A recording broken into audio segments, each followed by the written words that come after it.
Reports now நேயர்களுக்கு வணக்கம். இன்று நம்மோடு அரசியல் விமர்சகர் மற்றும் துக்ளக் வாசகர் திரு டிடிஎஸ் ரவி அவர்கள் இணைந்துள்ளார். வணக்கம் சார். வணக்கம் சார். சமீப நாட்களாகவே தொல் திருமாவளவன் அவர்களுக்கும் பாஜக அவர்களுக்கும் ஒரு முட்டல் மோதல் போயிட்டே இருக்கு. இந்த கரூர் சம்பவம் நடந்ததுலேருந்தே அவர் பாஜக இதுக்கு பின்னாடி இயங்குது அப்படின்ற மாதிரி கருத்து தெரிவிச்சிட்டு இருந்திருக்காரு. இதுக்கு அண்ணாமலை கூட நேற்று பதில் சொல்லியிருக்காரு. இது பற்றி உங்களுக்கு பார்த்து திமுக அதுக்கு ஒரு ஆளை வச்சிருக்கோம். இதை நீங்க பாத்துக்கோங்க, நாங்க போனா பிரச்சனை ஆயிடும், இதுக்கு நீங்க போங்க, இதுக்கு இவர் இருந்தா போறோம் இப்படின்னு ஒரு ஆள் வைத்திருக்கோம். அப்படித்தான் திருமாவளவனை தொடர்ந்து பேச வைக்குது. எங்கேயாவது திருமாவளவன் கூட்டணி விட்டு வெளில போயிடுவாரோங்கிற ஒரு எண்ணமும் இருக்கலாம். இன்னைக்கு அவர் பேசினதெல்லாம் நாளைக்கு அவருக்கு எதிராக செயல்படும் இல்லையா? அவர் எப்படியுமே பாஜக இருக்கிற கூட்டணிக்கு வரமாட்டேன்னு சொல்லிட்டாரு, பாமக இருக்கிற கூட்டணிக்கும் வரமாட்டேன்னு சொல்லிட்டாரு, தெளிவா சொல்லிட்டாரு. அதுல எந்த குழப்பமும் இல்லை. அவர் கண்டிப்பா விஜயோட கூட்டணிக்குள்ள போக போறது இல்லை. அப்ப திமுகல இருக்க போறது அவர் மட்டும்தான். காங்கிரஸோ கம்யூனிஸ்டோ விஜய் கிட்ட போறதுக்கு நிறைய வாய்ப்புகள் இருக்கு. அப்ப இவர் வேலையை விட்டு கிளம்பணும்னு இருக்கிற ஆளு கம்பெனிக்கு கடுமையா உழைப்பான் இல்லையா? போகும்போது நல்ல பேரோட போகணுங்கிறதுக்காக, அல்லது வேலையை தக்க வச்சுக்கணும்னு நினைக்கிறவன் கடுமையா உழைப்பான் இல்லையா? அந்த மாதிரியான வேலையை தான் அவர் செஞ்சுட்டு இருக்காரு. அவர் பேசுறதுல எங்கேயுமே அடிப்படை நியாயங்களே இல்லாம இருக்கு. கரூர் சம்பவத்துக்கும் பாஜகவுக்கும் என்ன சம்பந்தம்?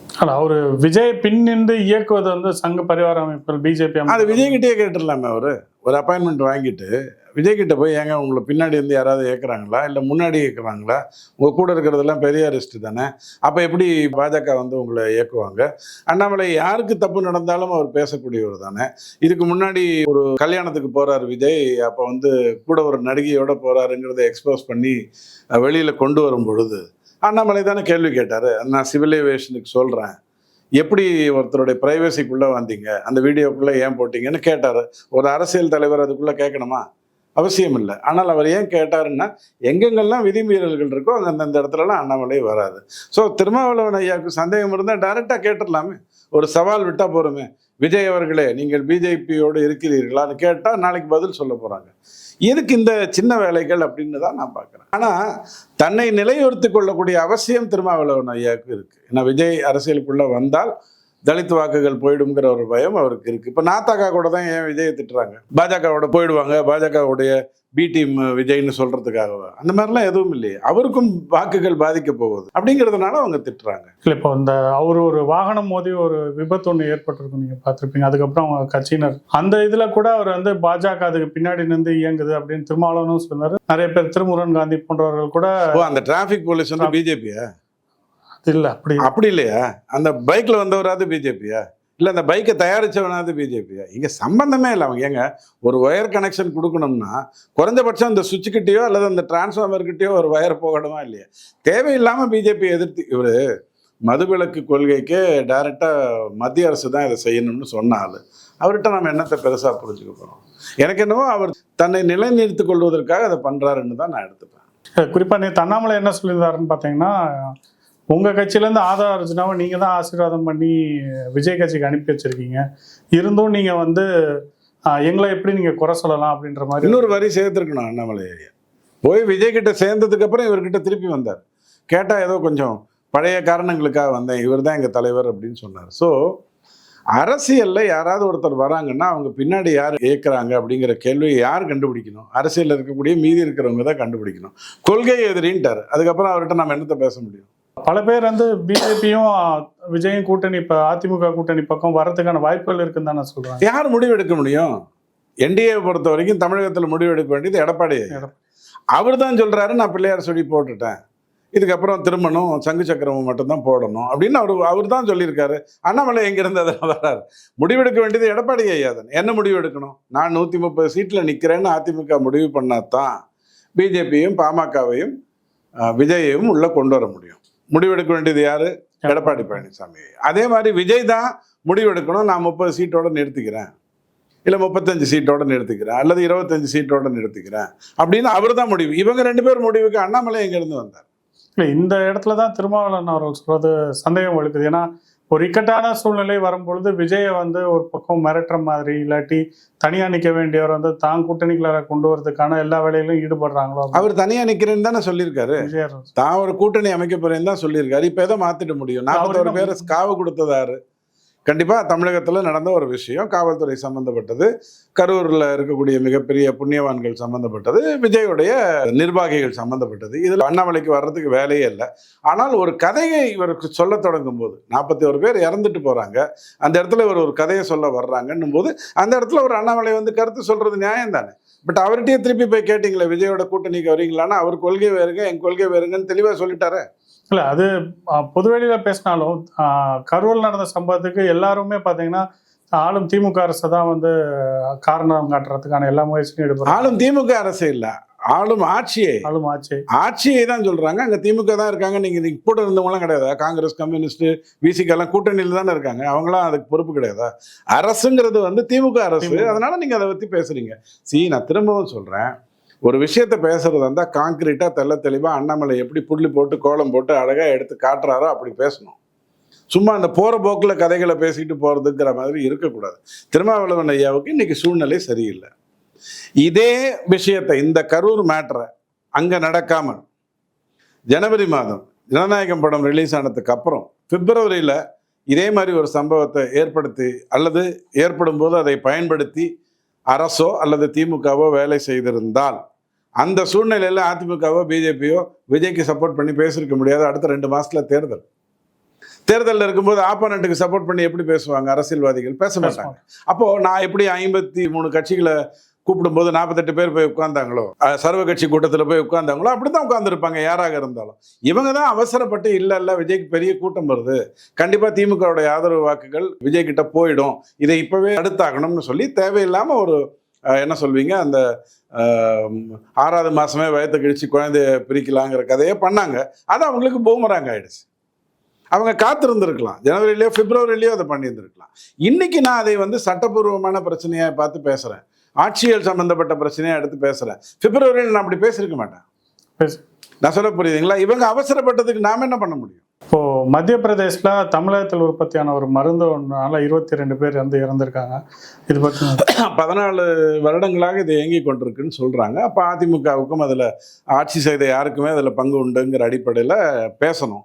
ஆனால் இந்த மாதிரி ஒன்று நடந்துட்டு இருக்குங்கிறது வந்து எனக்கு தெரியல. அதிமுக ஆட்சியில் எனக்கு தெரியல, உனக்கும் தெரியல. 4 வருஷம் முன்னாடி வரைக்கும் உனக்கு தெரியல. இப்போ தெரிஞ்சிருச்சுல்ல, இந்த மாதிரி மருந்து கம்பெனி இருக்கு, இது தயார் பண்ணுது, இது தயார் பண்றதுல எங்கேயோ பிரச்சனை இருக்குன்னு தெரிஞ்சிருச்சுல்ல, என்ன ஆக்ஷன் எடுத்த? மாசு அவர்கள் வந்து என்ன சொல்லியிருக்காருன்னா, இந்த மாதிரி நாங்கள் சோதனை பண்ணோம், அதில் வந்து தவறு இருக்குன்னு நாங்கள் கண்டுபிடிச்சி நாங்கள் மத்திய பிரதேச அரசுக்கு நாங்கள் வந்து அறிவிப்பு கொடுத்துருந்தோம். ஆனால் அவங்க அதை வந்து பொருட்படுத்தாமல் அதை வந்து பயன்பாட்டில் வச்சிருக்காங்க. மத்திய பிரதேசக்கு மட்டும் கொடுத்தாங்களா இல்லை எல்லா அரசுக்கும் கொடுத்தாங்களா? அவரு மத்திய பிரதேச அரசு தான் அதுக்கு மட்டும் தான் கொடுத்துருக்காரு போகிறேன். ஏன்னா அவருக்கு தான் தெரியும் அங்கே தான் போய் சாவ போகிறாங்கன்னு தெரியும், அதனால கொடுத்துருக்காருன்னு வச்சுப்போம். எல்லா இடத்துக்கு அரசும் கொடுத்தாரா இல்லையாங்கிறத நம்ம அப்புறம் பார்த்துக்கலாம். ஆனால் கேள்வி என்னன்னா, அப்படி ஒரு விஷயம் தயாரிக்கப்படுகிறது அப்படின்னு சொன்னால் அதை நிறுத்த வேண்டிய பொறுப்பு யாருடைய கண்ட்ரோலில் இருக்கு? தமிழக அரசு, அந்தந்த மாநில அரசுகளுடைய கணக்கில் தானே இருக்கு. அதை தான் எடப்பாடி ஐயா கேட்குறாரு. கொல்றதுன்னு முடிவு பண்ணி எல்லா இடத்துலையும் சாவடிக்க முயற்சி பண்ணுறீங்களா? இதுக்கு ஏன் நீங்கள் ஸ்டெப் எடுக்கல? இதை பற்றி ஏன் உங்களுக்கு எதுவுமே தெரியல? துப்பாக்கியில் சுட்டு டுப்புன்னு சுட்டாதான் சாவா? இப்படி பண்ணாலும் சாவு தானே அப்படிங்கிறது தான் கேட்குறாரு. இதுக்கு பதில் சொல்ல வேண்டியது யாரு? தமிழக அரசு. இல்லை, அவங்க தான் சொல்கிறாங்க, யார் அந்த நிறுவனத்தை ஓனர் யாரோ அவங்கள அரெஸ்ட் பண்ணிட்டோம், அந்த நிறுவனத்தை வந்து மூடுறதுக்கான வேலையில வந்து இறங்கிட்டோம். இதுக்கு மேலே எங்ககிட்ட என்ன கேட்குறீங்க? எங்கெங்கெல்லாம் ஸ்டாக் போச்சுங்கிறத நம்ம பார்க்கணும். அந்த ஸ்டாக்கை திரும்பி எடுப்பதற்கான ஏற்பாடு பார்க்கணும். உதாரணத்துக்காக சொல்கிறேன், தூத்துக்குடியில் ஒரு பெரிய புயல் வருகிறது, ஒரு பெரிய இயற்கை சீற்றம் வருகிறது. அப்போ நீங்கள் என்ன சொன்னீங்க? மத்திய அரசு எங்களுக்கு ஆரஞ்சு அலர்ட் தான் கொடுத்தது, ரெட் அலர்ட் கொடுக்கல அப்படின்னு சொன்னீங்க. கரெக்டா? கடைசியில் ரெட் அலர்ட் கொடுத்தாங்க கொடுக்கலங்கிற விவாதத்துக்கு கொண்டு வந்துட்டீங்க. நான் என்ன கேட்குறேன், கடைசி நேரத்தில் ரெட் அலர்ட் கொடுத்துருந்தா மட்டும் நீங்கள் என்ன பண்ணியிருக்க முடியும்? நீங்கள் முதல்ல இருந்தே கரெக்டாக இருந்தால் தானே ஒரு அலர்ட் கொடுக்கும்போது நீங்கள் உஷாராக முடியும். அதாவது என்னுடைய அலுவலகம் கரெக்டாக வேலை செஞ்சுச்சுன்னா, சார் பாம்பு வந்துடுது சார் அப்படின்னு சொன்னால் நான் அதுக்கு வந்து ஏற்பாடு பண்ணுவேன். என் அலுவலகமே குப்பை கூடமாக இருந்ததுன்னா, அங்கே நீங்கள் பாம்பு வந்ததுன்னா என்ன, முதல்ல வந்ததுன்னா என்ன, நான் ஒன்றும் பண்ண முடியாது. அப்போ மத்திய அரசை நீங்கள் சுட்டி காட்டினீங்க இல்லையா, உங்கள் ஏஜென்சி தான் எங்களுக்கு சரியான தகவல் கொடுக்கல, எல்லா கண்ட்ரோலும் உங்ககிட்ட தான் இருக்குது, நாங்கள் ஒன்றும் பண்ணலை அப்படின்னு சொன்னது நீங்கள் தானே. அந்த மாதிரி தான் உஷார் கொடுப்பாங்க. அதற்கு பிறகு நீங்கள் என்ன நடவடிக்கை எடுத்தீங்க? அரெஸ்ட் பண்ணா போருமா? அஜித்குமார் விஷயத்துல கூட தான் அரெஸ்ட் பண்ணேன்னு நீங்க 4:30 மணிக்கு, அப்புறம் 8 மணிக்கு அம்மா மன்னிச்சுங்கம்மான்னு அப்படின்னு கேட்டீங்க. ஏன்னா தீவிரமானதுக்கு அப்புறம் அதை பத்தி கேட்குறீங்க. அஜித்குமார் நடந்ததுக்கு அப்புறம் என்ன ஸ்டெப்ஸ் நீங்க எடுத்தீங்க? இன்னைக்கு ஒருத்தர் ரஞ்சித்குமார் செத்து போயிருக்காரு மதுரையில. இது எப்படி நடக்குது? ஒரு தவறு நடந்த பிறகும் திரும்பி எப்படி ஒரு தவறு நடக்கும்? உங்களுடைய ஆட்சியில் அலட்சியம் இருந்தால் தான் அது நடக்கும். இதைத்தான் நம்ம சுட்டி காட்ட வேண்டியதா இருக்கு. இல்லை, அவர் என்ன சொல்றாருன்னா, நாங்கள் வந்து ரைடுலாம் போயிருக்கோம், குவாலிட்டி செக்குக்கு ரெகுலராக ஆள் அனுப்புகிறோம், அதுலேயே நாங்கள் முன்னவே இதை கண்டுபிடிச்சி நோட்டிஃபை பண்ண ஒரு விஷயம் தான், இது எங்கள் மேலே வந்து கவனக்குறைவுன்றது கிடையாதுன்ற மாதிரி திமுக வந்து சொல்லுது. தடை செய்து விட்டேன், இதுக்கப்புறம் இந்த இடத்துல இருந்து எந்த மருந்தும் போகாது, அல்லது நான் எச்சரித்து விட்டேன், இதுல இருந்து போச்சுன்னா நீங்க பார்த்துக்கணும். இந்த ரெண்டுத்துக்கும் வித்தியாசம் இருக்கு. இப்போவாது நீங்க என்ன ஸ்டெப் எடுக்கிறீங்கிற கேள்வி வருதா இல்லையா? அங்க நீங்க தப்பு பண்ணிட்டீங்க, அங்கிருந்து சில டாக்டர் தப்பு பண்ணிட்டாங்கன்னு ஏன் திசை திருப்புறீங்க? மருந்துங்கிறது எவ்வளவு சாதாரணமான ஒரு விஷயம் இல்லையே, ரொம்ப முக்கியமான ஒரு விஷயம் இல்லையா? அப்படிங்கிறதோட அந்த அரசியல் முடிஞ்சது. இது ஆட்சியல் சம்பந்தப்பட்ட விஷயம். நாளைக்கு மத்திய பிரதேசில் இந்த மாதிரி ஒரு கம்பெனி தயாரித்து அது தமிழ்நாட்டுக்கு வந்திருந்தால் கூட இதே மாதிரியான முயற்சியை தான் ஒரு அரசு எடுக்க முடியும். நீங்க தான் அதை அரசியலாக்கி இருப்பீங்க. நீங்க தான் வடக்குல இருந்து வந்த மருந்தகம் அப்படின்னு சொல்வீங்க. அகண்ட பாரதத்திலேருந்து உங்ககிட்ட தான் எல்லாமே நல்லா நடந்திருக்கு. தமிழ்நாட்டில் நீங்க இந்த 120 வருடத்துல ஒன்றும் கழட்டி மாட்டலை. இங்கேயே தான் இருந்தது எல்லா நல்ல விஷயங்களையும். தவறான விஷயங்களை எடுத்து சொல்றது மட்டும்தான் அவங்களுடைய வேலையா இருக்கும். அதே காஞ்சிபுரத்தில் ஒரு பெரிய கோவிட் ஹாஸ்பிட்டல் இருக்கு, அதை நாம் செயல்படுத்தணும் அப்படிங்கிற ஒரு விவாதம் கோவிட் நடந்தபோது வந்ததா இல்லையா? அதுக்கு என்ன ஸ்டெப் எடுத்தீங்க? இன்னி வரைக்கும் அதுக்கு என்ன பண்ணியிருக்கீங்க? இதெல்லாம் கேட்க வேண்டிய அவசியம் இருக்குல்ல. ஏன்னா இப்போ அந்த பணி நீக்கம் பண்ணிட்டாங்க. கூடுதலா என்னன்னா, இது ஆட்சியோடைய பொறுப்புன்னு எப்படி சொல்ல முடியும்? ஏன்னா இது வந்து ஒரு விபத்துன்னு தானே நம்ம பார்க்க முடியும். விபத்தா தான் பார்க்கணும். விஜய் விஷயத்துல கூட நாங்கள் விபத்துன்னு தான் சொன்னோம். இதுல ஆட்சியாளர்கள் எப்படி நம்ம வந்து குறை சொல்ல முடியும்? குறை இல்லைங்க, உங்களுக்கு ஒரு கருத்து சொல்லியிருக்கோம். ஐயா நீங்க தப்பு பண்றீங்க, அது முதல்ல ஸ்ட்ராங்கான ஒரு ஆக்ஷன் எடுத்திருக்கணும்னு தடுப்பு சொல்றோம். அதற்கான ஸ்டெப் எடுங்க, அதுதான் நீங்க பண்ண முடியும். இல்ல, அந்த ஸ்டெப்ஸ்லாம் அவங்க பண்ணிட்டாங்கல்ல. பண்ணிட்டீங்கன்னா ரொம்ப சந்தோஷம். ஓகே, பண்ணிட்டீங்கன்னா ரொம்ப சந்தோஷம், அவ்வளவுதானே.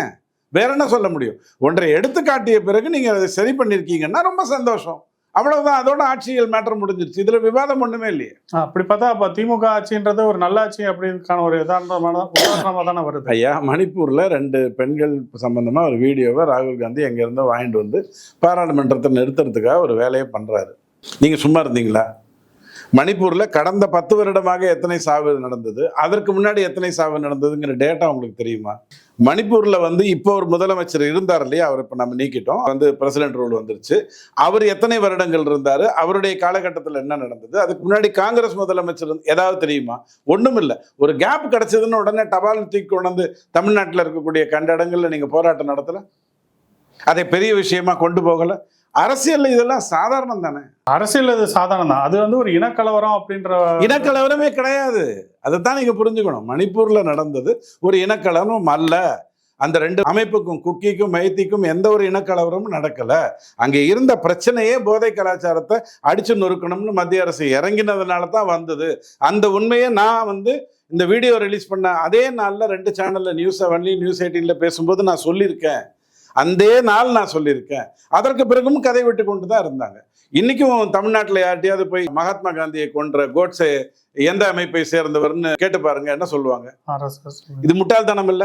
ஏற்கனவே ராகுல் காந்தி இப்படிதான் பேசி மத்திய அரசு போய் ஐயா மன்னிச்சிருங்க, தெரியாம வளரிட்டேன், நான் வழக்கமா வளருவேன், அந்த பாட்டி கொஞ்சம் மோசமா வளரிட்டேன், சரியான மிக்சிங் இல்லை அப்படின்னு சொன்னாரா இல்லையா? அப்புறம் திருப்பி அதே கதையை எப்படி சொல்றீங்க? RSS அவர் விமர்சித்த எத்தனையோ சம்பவங்கள் இருக்கு, இருந்தும் நீங்க ஏன் போய் சொல்றீங்க? ஸோ அரசியலில் ஏதாவது ஒரு விஷயத்தை பயன்படுத்திக்கணுங்கிற அவசியம் உங்களுக்கு எவ்வளோ இருக்கோ அதே எண்ணம் நல்லதை கொண்டு வரணும், கெட்டதை தடுக்கணுங்கிற எண்ணம் பிஜேபிக்கு இருக்கத்தான் செய்யும். இல்லைன்னா இது மரணங்கள் சார்ந்த அரசியல் பண்ணும்போது தானே இது வந்து மரணங்கள் சார்ந்த அரசியலில் PhD பண்ணது எனக்கு தெரிஞ்சு திமுக தானே. உலக அளவில் ஒரு சப்ஜெக்டை கொடுக்குறீங்கன்னு வச்சுக்கோங்க, சாவு அரசியல் அப்படின்னு ஒரு சப்ஜெக்டை கொடுத்தீங்கன்னா எல்லாருமே திமுக அறிவாலயத்துக்கு வந்துடுவாங்க. சாவு அரசியலை எப்படி செய்யலாம் அப்படின்னு ஆராய்ச்சி பண்ணி அவங்கள பெரிய பெரிய புக்ஸ் இருக்கும், சம்பவங்களோட தெளிவாக PPTஸோட எல்லாம் அவைலபிளாக இருக்கும். சாவு அரசியலுங்கிறது திமுக செய்து கொண்டு வருகின்ற ஒரு விஷயம். மரணங்கள் சார்ந்து வரும்பொழுது அது அந்த நேரத்துக்கு உரிய ஆறுதல் சொல்றதோ அந்த கூட இருக்கவங்களோட நிக்கிறது தானே ஒரு தலைமை பண்பு. கண்டிப்பா கூட இருக்கவங்களோட நிக்கத்தான் செய்யணும். நீங்க நின்றீங்க இல்லையா, காலையில 3 மணிக்கே போனீங்க, 3 மணிக்கு அங்க போனீங்க, எதுக்கு போனீங்க? பாதிக்கப்பட்ட மக்களை பார்க்கறதுக்கு முதல்ல உடனே இருக்கிற எல்லா டாக்டரையும் கொண்டு போய் போஸ்ட்மார்ட்டம் ராத்திரியா எதுக்கு பண்ணீங்க? அங்கே இருக்கக்கூடிய சில பெண்களை இதில் சேர்க்கறதுக்காகவா அப்படிங்கிற கேள்வியெல்லாம் வரத்தானே செய்யும். ஸோ முடிந்தால் திருத்திக்கோங்க, முடியலைன்னா எப்படி இன்னொரு 6 மாதம். எங்களோட வந்து பல தகவல் பயந்து கொண்டதுக்கு நன்றி.